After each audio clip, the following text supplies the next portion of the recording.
house fires, terrible illnesses. So many fine young men from the town who didn't come back from the war, or came back from France and Germany bruised and wounded and shy and scared of sharp, bright electric sounds in the dark.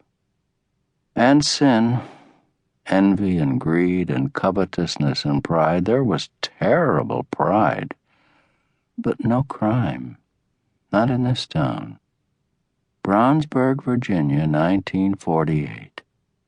The kind of town that existed in the years right after the war, where the terrible American wanting hadn't touched yet, where most people lived a simple life without yearning for things they couldn't have, where the general store had tin Merita bread signs as door handles, and inside slabs of bacon and loaves of thin-sliced bread and canned vegetables and flour, and flannel shirts and yard goods and movie magazines for the dreamers, and penny candies in glass jars on the counter for the children.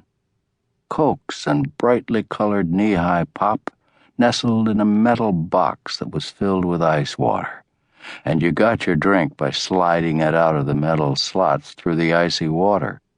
Dope, my mother called it, sometimes saying to my father, "Let's go down to the store and get a dope." She was a teacher. Latin to unruly and unwilling boys and girls, but she longed for another time. She liked the way it had been before the war a whole lot better. She saw everything that way, as though change weren't happening faster than her heart could beat. The general store stood in the middle of a thin, short row of others like it. A butcher, a barber, a bank, a hardware store with bins of nails and screws and simple tools and wiring and lumber in the back. But everything else you had to drive to Lexington to get, 12 miles of two-lane twist away. It was a town where people expected to live calmly and die and go to heaven in due time. On a hill behind the town there was a school that went all the way from first grade to graduation, the ones who made it that far, with a small, thinly stocked library built alongside it. That's where my mother taught the stories of the wars and the gods. Arma virumque cano, Troiae qui primus aboris. The school was heated by wood stoves, and sometimes it was so cold in the winter that the children got the day off even if it wasn't snowing, and school let out in early May so the children could help with the planting. There weren't any stoplights.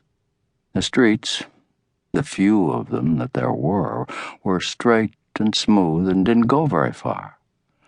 Nobody drove fast, except the occasional stranger who drove through town lost on his way from someplace to someplace else that wasn't Brownsburg. There were 2 advertising billboards, one at each end of the town. Crudely painted, they said, identically, "Charlie Carter cleans chimneys." And underneath, recaps, liners, repairs. That's all. No phone number, no address.